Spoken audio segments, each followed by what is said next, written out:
join me in welcoming our speaker, Mr. James Hughes Hallett, Chairman of John Swire and Sons Limited. He's accompanied by our host, Mrs. Josephine Teo, Minister of State, Ministry of Finance and Ministry of Transport.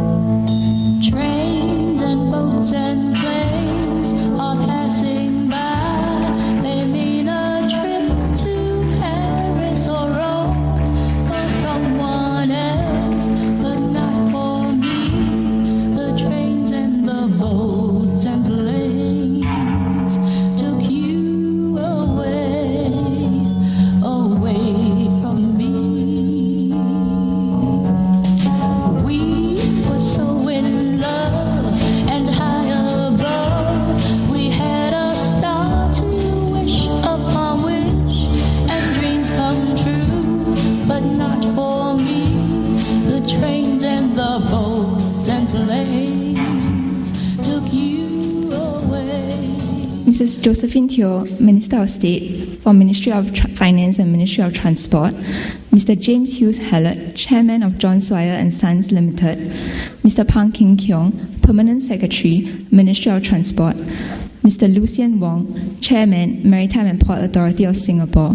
Distinguished participants, ladies and gentlemen, a very good afternoon to you and welcome to the Singapore Maritime Lecture 2013. My name is Ekui and I'll be your MC for this afternoon. The Singapore Maritime Lecture is a key event of the Singapore Maritime Week, and this year marks its 7th installment. Launched in 2007, the Singapore Maritime Lecture engages thought leaders on a wide range of maritime issues.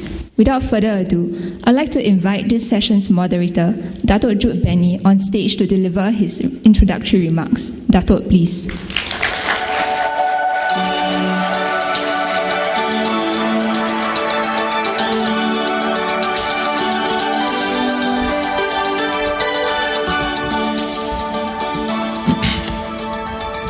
Mrs. Josephine Teo, Minister of State for Finance and Transport. Mr. James Hughes Hallett, Chairman of John Swire and Sons Limited. Your Excellencies, ladies and gentlemen. And a special hello to Mr. Raymond Lim, an old friend of the Maritime Singapore and former Minister for Transport. A very good afternoon to everyone. It gives me great pleasure indeed to be here as the moderator for the 7th Singapore Maritime Lecture. The Singapore Maritime Lecture was first launched in 2007. Today, it is a key pillar of the Singapore Maritime Week and has grown into a leading forum that features prominent personalities sharing their perspectives on issues of interest to the global maritime community. We are very honored to have with us Mr. James Hughes Hallett, Chairman of John Swire and Sons Limited, and an eminent figure in the international maritime, aviation, and trading community here with us to deliver the 7th Singapore Maritime Lecture. The Swire Group is a highly diversified group with global interests ranging from property investments to food and the aviation and marine services. The group's maritime interests dates back to 1872 when it established the China Navigation Company.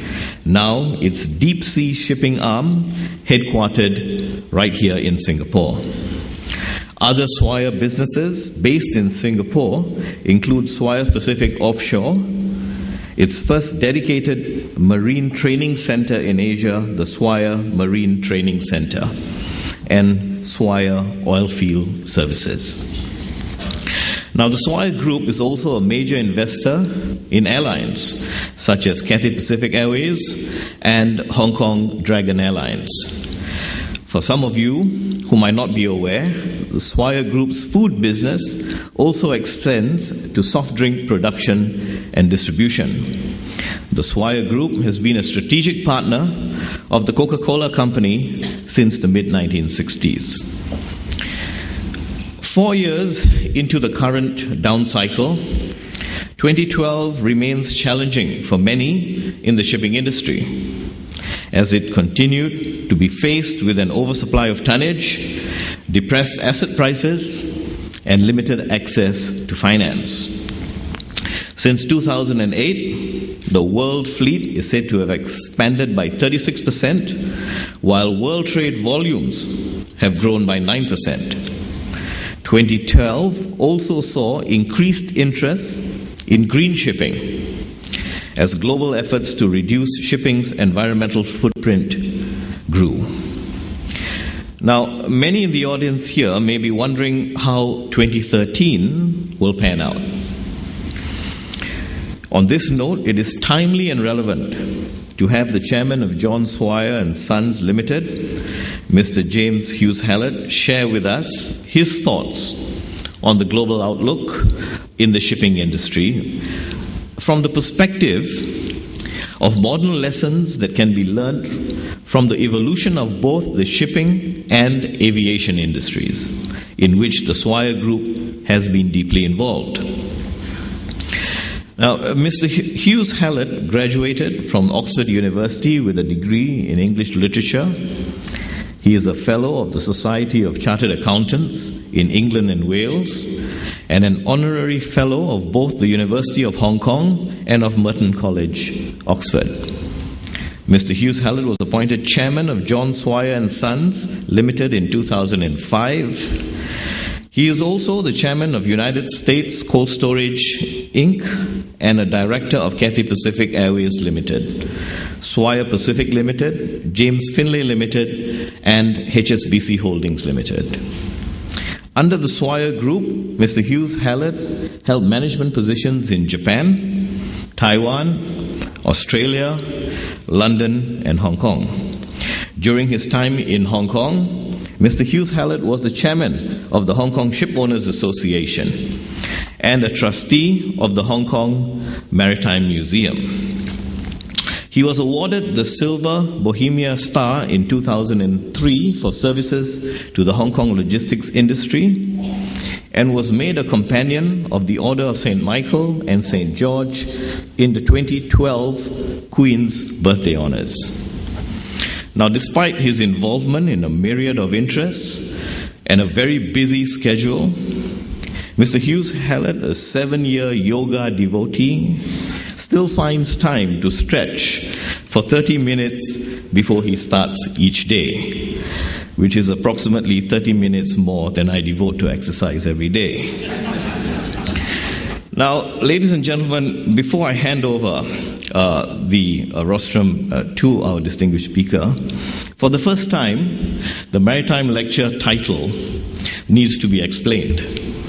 The title is Trains, within brackets, Boats and Planes, Comparison, Change and Challenge. After all my research, I could not find any link between the Swire Group and trains. So they are into boats and planes. However, I have discovered and have been told that Trains, Boats and Planes is the title of a very famous song by Dionne Warwick from 1967. Now, not that I would know anything about that because it's way before my time. However, here to perform his cover version of Trains, Boats and Planes, ladies and gentlemen, I give to you Mr. James Hughes Hallett.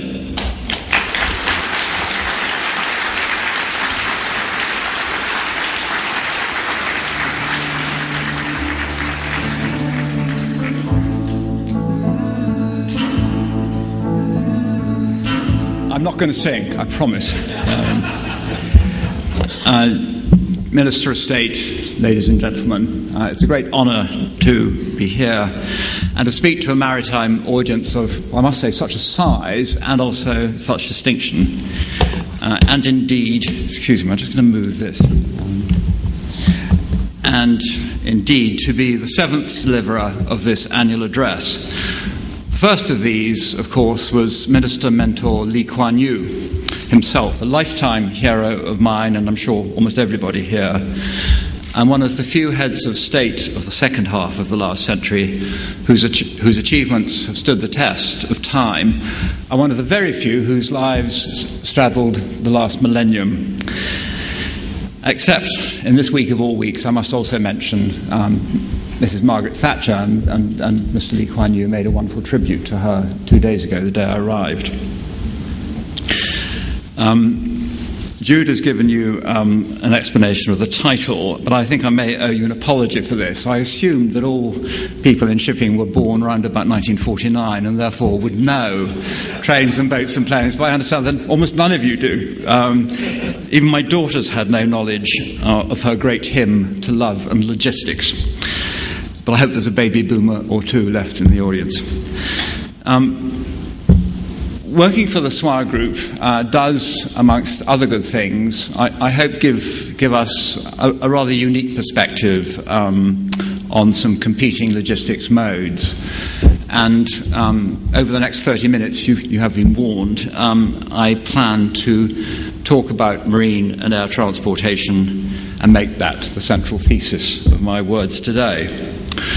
A little bit of a sales job. I don't intend to be vainglorious, but I'd like to recite my credentials to attempt this as briefly. In 2012, Cathay Pacific and Dragonair carried 29 million passengers to 179 destinations, and as part of our logistics effort, fed them 140,000 meals a day.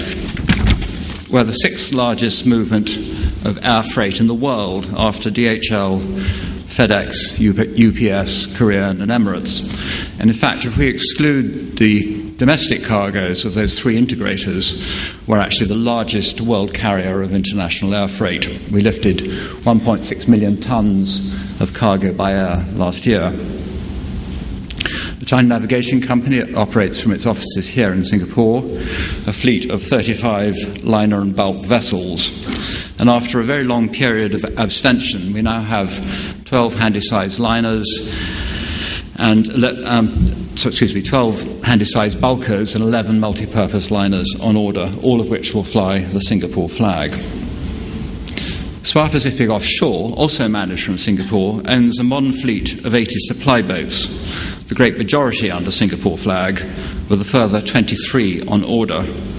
Indeed, yesterday I attended the naming ceremony of Pacific Dove, the latest in a series of 10 supply boats we're building here in Singapore. I wish these things weren't called boats, actually. They cost much more than ships, and they're almost as big, but they are called boats. It's confusing. And our boats, such as they are, operate in a number of extreme environments. We icebreak off Sakhalin, we support rigs off Equatorial Guinea, we plant wind power in the Baltic, and we are currently doing seabed search at 5,000 metres in the Atlantic. We're probably the largest truly international operator of refrigerated warehouses. And we know what it's like to be the other side of the logistics equation. Is there feedback, by the way? Can you hear me? Yeah. We are a logistics customer in our role as distributor of 24 billion drinks per year of Coca-Cola product in the US, the mainland China, Hong Kong and Taiwan, where our exclusive franchise territories cover 500 million Coca-Cola drinkers, which is a lot. So I'd like to come back to logistics, the science itself. I think 20 years ago, the word logistics was almost something almost at the perimeter of the extended reach of most of our vocabularies. For perhaps almost all of us then, logistics was a rather unglamorous part of military science, whose most spectacular triumphs were the troop train movements of the First World War, the marches of Alexander the Great, and whose most spectacular disaster was Napoleon's retreat from Moscow. But nowadays, logistics, or the practice of securing and operating supply chains in a world where the far-flung bricks have become such an astonishing source of consumer product for all our modes, now we can no longer consider logistics to be a peripheral activity.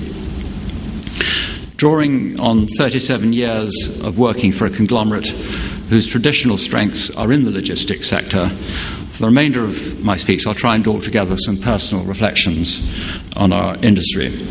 First of all, some random illustrations to show how Asia has transformed the logistics industry and transformed it at dizzying speed. In 1977, I was working as a shipping agent in Taiwan. At that time, there were no container cranes in Taiwan. Indeed, there were none in mainland China. And the now mighty Evergreen operated 3 small multi-purpose ships to Panama and none to anywhere else. But now Asian economies can lay claim to 5 of the top 10 container lines, 8 of the top 10 container ports, 3 of the top 5 cargo ports, that's Hong Kong, Shanghai and Incheon, and 3 of the top 10 passenger airports. I think Asia's speed, thinking back to 1997, Asia's speed of change seems to me to be most easily observed by observing the wandering path of the sports shoe. At the beginning of my career, in 1976, where I started, Japan was close to the end of its sports shoe manufacturing days, and peripatetic manufacturers chased the cheapest hourly wage from Japan to Korea to Taiwan to the smaller Asian tigers, on to Sri Lanka, at one stage even on to Botswana, and then back to Indonesia, Thailand, Vietnam and China. It's hardly surprising that early on in this period, Nike had its own shipping line to pursue its product around Asia, until a wise manager spotted that ships sat fairly heavy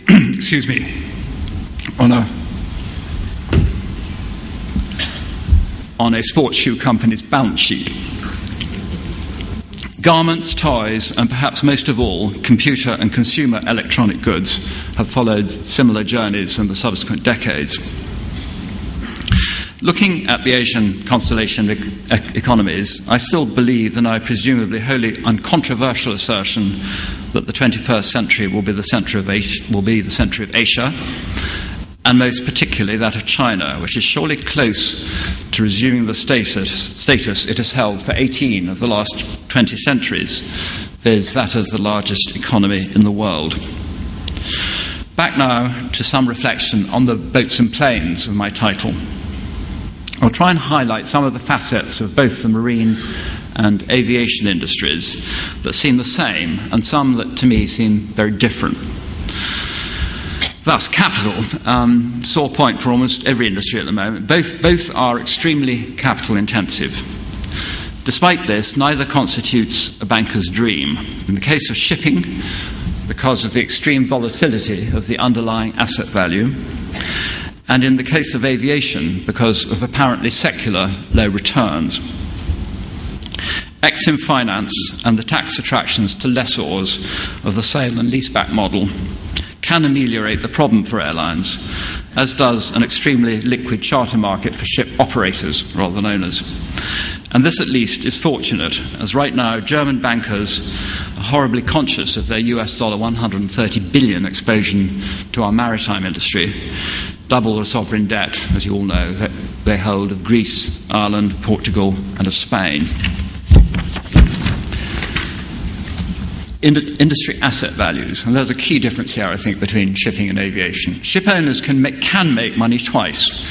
Often, of course, we don't make any money at all, but it is possible to make money twice in shipping. Well, first of all, by operating one's vessels at a lower cost than one's freight revenues, but also by analysing supply and demand and the new building markets, and being brave enough to back a hunch at one of the world's greatest casinos, and by that, of course, I mean the S&P market. Airlines, though, operate with a duopoly of tonnage supply and a permanently thin, narrow secondary market, and airlines simply must make their return from operations rather than from asset play, and that to me is a defining difference. Regulation. I became chairman of Cathay Pacific in 1998, having had minimal hands-on exposure to the industry. Some of the cultural and organisational differences from the shipping world in which I'd worked much of the time I've been with Swire came as a surprise. I think shipping is highly entrepreneurial, fast-moving, and suffers from, although many would say vastly benefits from, extremely patchy application of regulation. If Dato Jude, Benny and I were lucky enough to find a cash backer in the audience, and maybe you're out there, I hope so, we could have Benny Hallett Shipping in business. We could have bought a ship, provided we weren't too fussy about condition or flag state, have booked a cargo before we went to sleep tomorrow night. Jude, you want to talk about it later? I'm on. The aviation industry, on the other hand, is heavily regulated, and globally so, rather than being subject to the random patchwork of supervision that tends to apply in shipping. Much of this, particularly as applied to safety in the air and to security, is welcome. But the sector is also vulnerable to not always productive government nannying with regard to product approval and pricing. Interests here can be confusing, as in many countries, the government sells are large industry players at the table. Thus, the Chinese airlines, the majority of the other Asian and Middle Eastern carriers, Air France, and so on, are all to some extent or other state-owned and directed. There used to be shipping companies like that, but I think there are very few now. Management structure and overhead differs quite considerably. In all but the largest container lines, ship-owning management structures tend to be small, flat, and particularly, I think, with a very visible cause and effect when it comes to individual decision-making. Even junior managers in shipping are close to the action and have little room to hide when they mess up. Whereas airlines have the need for large departments that the shipping industry has hardly heard of: marketing, advertising, loyalty programs, in-house lawyers, and government relations. This necessitates pyramid structure reporting, large headcounts and overhead, and sophisticated HR management. Decision-making can be slow in aviation and requires consensus with a number of constituencies: home carrier governments, regulators, unions, alliance partners, and even customer focus groups. Financial returns, fairly sore point for both modes at the moment, I suspect. But shipping has delivered huge returns and some horrendous losses, even long before Shylock's pound of flesh and Antonio's failing Arguses.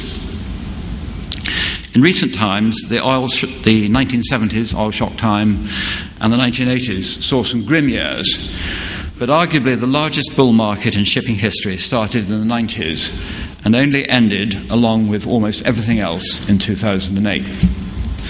Since then, the business has struggled to no avail, as a toxic compound of an overfed order book and an underfinanced and scared consumer has ensured that supply and demand have sailed away from each other on opposite tacks. So that's shipping, and I think you all have experienced some of that pain. Contrary to the general passenger perception, at least, financial returns from the aviation industry are generally modest. In the period 2000 to 2005, which was sort of black days for aviation, the world's 400 airlines lost US $44 billion. The industry made some of this back in 2006 to 2007, but since 2008, the industry has bled most years from a poisonous and really unprecedented combination of strong fuel price and plummeting loads. Cathay Pacific regularly ranks in the top 5 world's most profitable airlines, principally as a result of our geographic positioning and our, I have to say it, excellent product. Nevertheless, we regard a double-digit return on equity as signalling a very good year, whereas our American competitors regularly, and to my view unfairly,